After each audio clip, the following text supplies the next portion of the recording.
Alright, so this video is the continuation of the previous one, and we're still doing grade 12 financial math. In the last video, we only did 6.1 of this question, and we're going to do 6.2, maybe 6.3 if we still have enough time, or if we don't issue right out of the time. I don't want to waste any time, I don't want to get into it, so let us get into this question, 6.2. So it said, Mr. Duda decided to save money towards his son's tertiary education as follows. Before I even get into the conditions that we have there, okay, well, Mr. Duda is funny.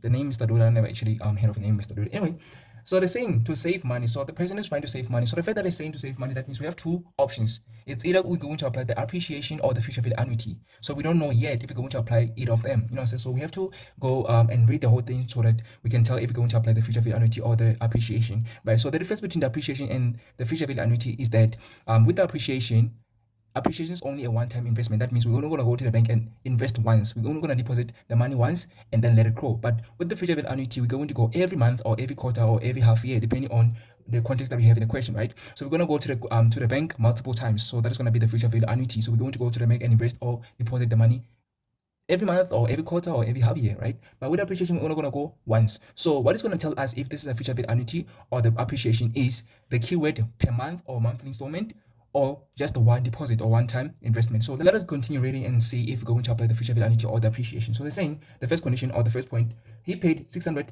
per month. There we go. So the fact that they're saying that he's going to pay 600 per month, that means we're going to apply the future value annuity. So this is not appreciation. Although appreciation and future value are similar in terms of the keywords, so what distinguishes them apart is the keyword, which is per month. So if they say per month, that is the future value annuity. If they don't say per month, then that is appreciation. Just as simple as that, right?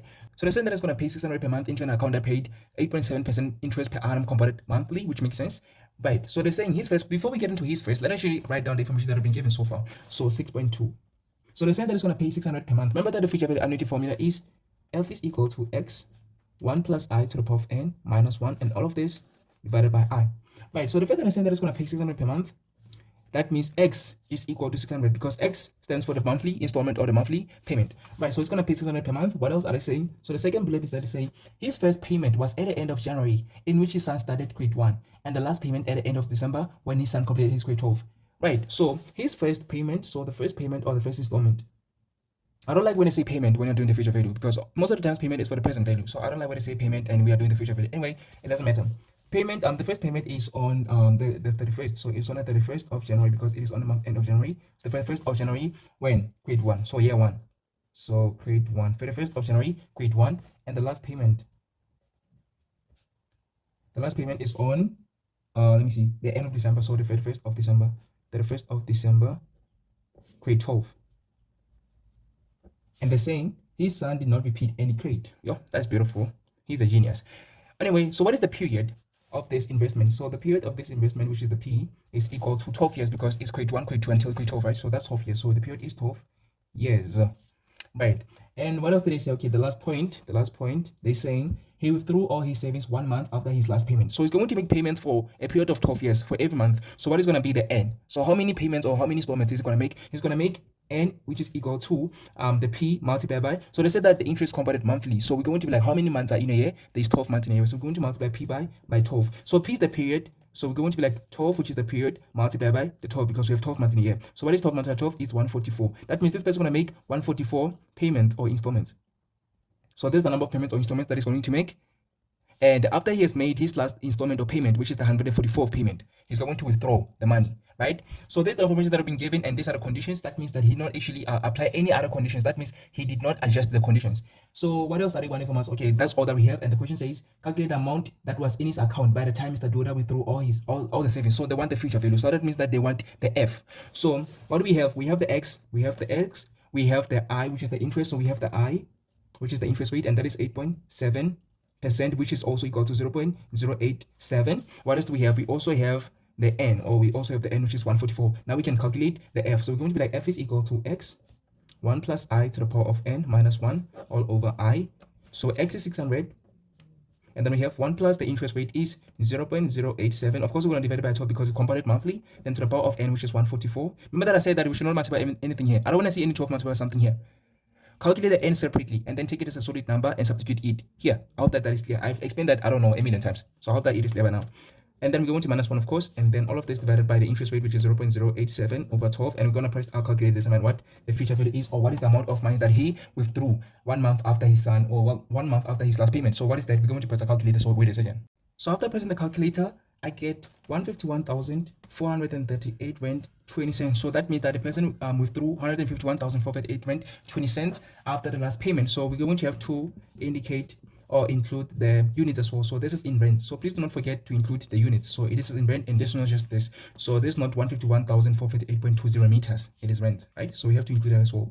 So yeah, this is how we calculate the future value in 6.2. So let us go to the next question, which is 6.3. So 6.3 says, Pilisa takes out a loan to buy a car that costs 350,000. The name Pilisa is weird. I never actually heard a name called Pilisa.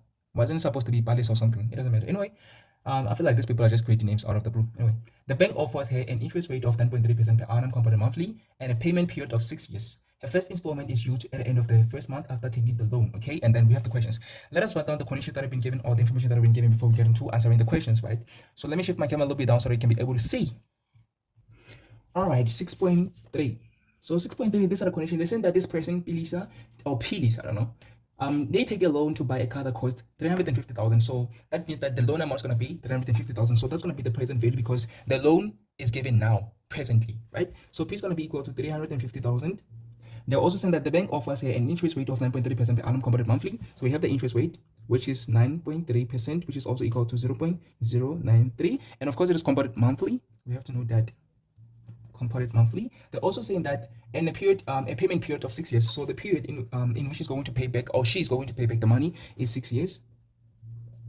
And they're also saying that the first installment. So these are the conditions. Her first installment is due at the end of the first month after taking a loan. So everything is normal. So that means the first installment, the first payment, or the first. I don't like it when they say installment when you're doing the payment. Like when you're doing the present value, they say the installment, and when you're doing the future value, they say the payment. Like I don't like that.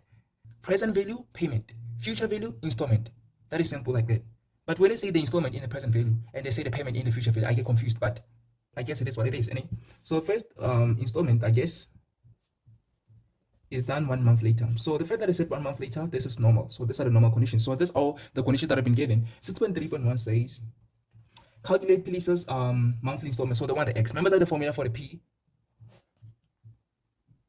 Oh, I'm so sorry. My phone has been blared out. I don't know what the problem is. I don't know what the reason is, but let me just quickly fix that. And oh my god, I don't like it when it does that. I hope that that didn't actually affect anything at all. So let us get into it. I was just explaining that the formula for present value is P. You have it either back on the paper or in the formula sheet, by the way. So P is equal to X and then 1 minus 1 plus I to the power of negative N, and then all of this divided by I. So they want the monthly payment or the monthly installment. So they want X. So P is equal to 350,000, which is equal to X. And then we have the 1 minus 1 plus the interest rate is 0.093, then over 12 because it is compounded monthly, then to the power of n. Wait, I didn't actually calculate the n. That is the biggest mistake. Remember that I said that n is very, very important. So that is one thing that I have forgotten. And please do not do the same mistake that I've done here. So we have to calculate the n utilizing the p. So we're going to be like n, because these are the normal conditions. There were no conditions adjusted. So we're going to be like n is equal to p multiplied by, well, how many months? Because it is compounded monthly. How many months are in a year? There's 12 months in a year. So that means we're going to multiply p by 12. So since p is equal to 6, we're going to be like 6 multiplied by 12. And what is that equal to? That is equal to 72. 72 what? Installments, according to the context that we have here. But it is supposed to be payment, by the way. So we have 72 as the value of n. So we're going to substitute negative 72 here. Please don't do the same mistake that I've done, which is forgetting to calculate the n. So we're going to have 0.093 divided by 12. And then to calculate the x, we're just going to cross multiply. So we're going to be like x is equal to, then we're going to cross multiply 350,000 multiplied by the denominator and then divided by the whole numerator. So we're going to be like 350,000 multiplied by 0.093 over 12. And then all of this divided by 1 minus 1 plus 0.093 over 12 to the power negative 72. Then x is going to be equal to, we're just going to press the calculator, the whole thing into the calculator so that we can become accurate. So let me press my calculator and determine what x is equal to. Be patient. So after pressing the calculator, I get the monthly installment of payment to be equal to, remember that you have to say rent. Do not forget the unit.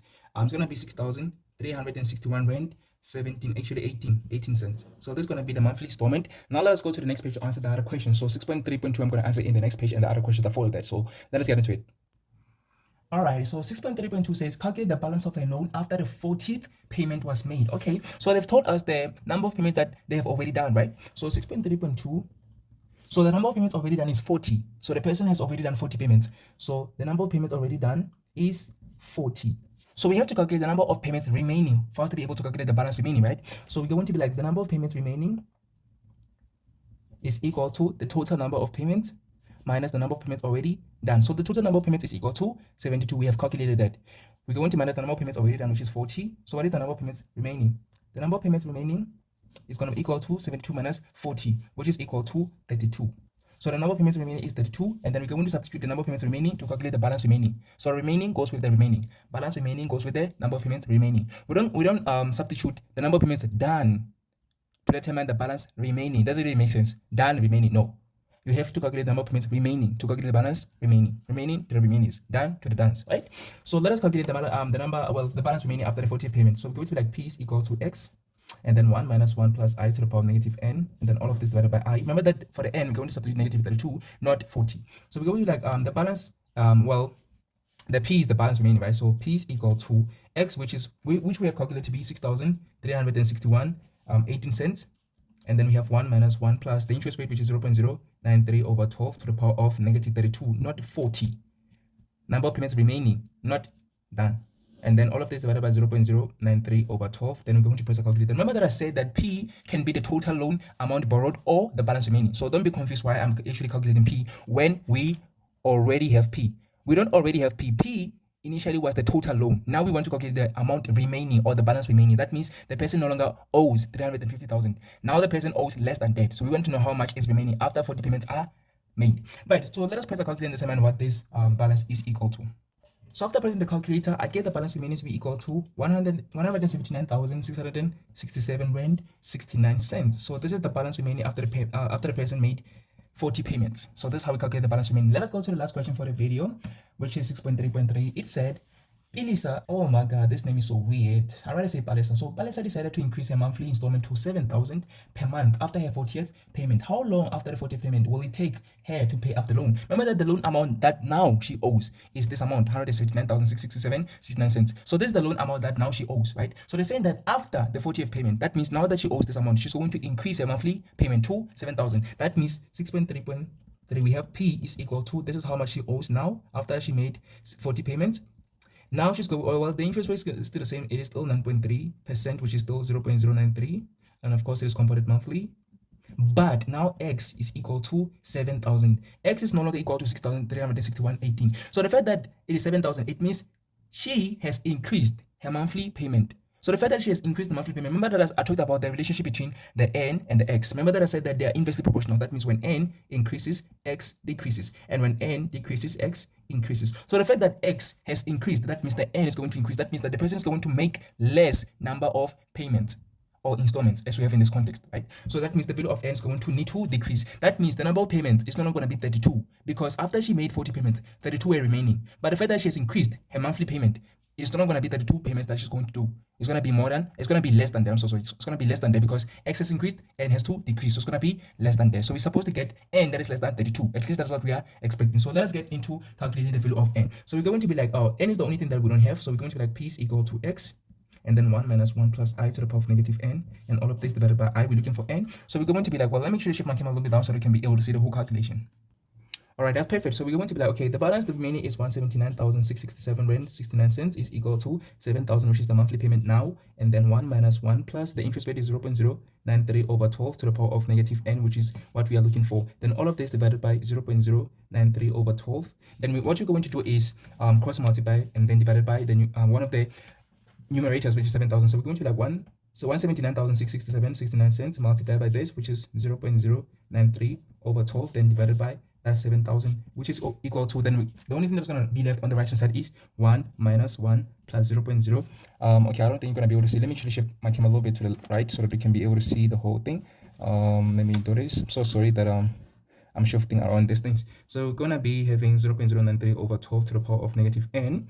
Then we're not going to press that into the calculator. Well, we can. I don't know. I don't like actually pressing. Already we have this converted. That means we have converted that. I don't want to convert anything else. So what I'm going to do is just minus 1 on both sides. Or what I'm going to do is, let me take the negative 1, like this whole thing. Let me take this whole thing into the left-hand side so that it becomes positive. So I'm going to be like 1 plus 0.093 over 12 to the power of negative n. By the way, from here, we just apply algebra. So it doesn't matter what method you utilize. The answer must be the same as the answer that I'm going to get here.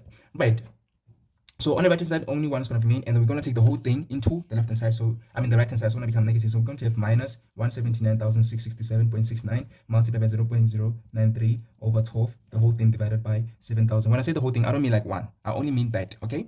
So after I'm done, I've done this. I'm going to be like, okay, now let me press the calculator because I don't have enough space. I'm only doing that because I don't have enough space here because I'm going to write this whole thing already is taking a lot of space. So I'm not going to be able to write the whole thing again. Like I'm not going to be able to say negative n is equal to log of the base, which is this multiplied by that. So because this is way too large, I don't have enough space. I'm going to rather put this into the calculator, but I'm not going to convert the answer that I get into the answer that I get from the calculator. I'm going to keep it as an answer. So I'm not going to convert it. So let me press the calculator and then determine what this is equal to. All right. So after pressing the calculator, I get this to be equal to 0.8010822 0435. So I'm trying to prevent converting, right? So okay, on the left hand side I'm gonna have 1 plus 0.093 over 12 to the power of negative n. So I want the n, so I'm gonna be like negative n is equal to the log of the base. So the base I'm gonna keep it as it is. So the log of the base, which is 1 plus 0.093 over 12, then multiply by that, which is that whole number. So let me usually shift a little bit to the right so that you can be able to see this. So let me do this. All right, I feel like that's perfect. Let me shift that a little bit. Let me adjust it. All right, so I'm gonna write this 0.8010822 so on, right? So after I'm done with that, I'm gonna like divide both sides by -1. So divide by -1, divide the whole thing by -1. So divide by the whole thing by -1. So that means n is equal to. Then I'm gonna press the whole thing into the calculator. So I'm gonna be like log of the base, which is 1.1 plus 0.093 over 12, multiplied by that whole number, which I have not converted, over -1. So that's gonna be the n. So I hope that this calculation you have not been confused and you understand it. So let me press into the calculator and determine what n is equal to. By the way, we're going to get n as a decimal. So what do they want? The question wanted us to calculate how long after the fourth payment will it take her to pay up the loan. So they don't want the number of payments. They want how long. So they want the period, not necessarily the number of payments. So we have to be careful of that. Right. So they want the time, the period, not the number of payments. Right. So let us determine that. I'm going to press the whole thing to the calculator. I'm yapping too much now. After pressing the calculator, I get n to be equal to 28.73. So 28.73 is the number of payments, but they want how long. That means how many months. So it's going to be 28 months. So we're going to be like, well, the person's going to take about n is equal to 28 months. Right, but not necessarily 28 months. It's actually 29 because it's going to make it's going to make the payments of 7,000 for 28 months, and then the 29th month is going to make a payment that is less than 7,000, but it's still going to be 29 months. So it's going to take him 29 months. So how long is going to be 29 months? Even if you have said 28 months, I think they wasn't going to mark you correctly. So that's how we determine the value of n, which is how long. So I hope that you have actually enjoyed the video and it has been helpful. We're going to meet again in the next one. Thank you.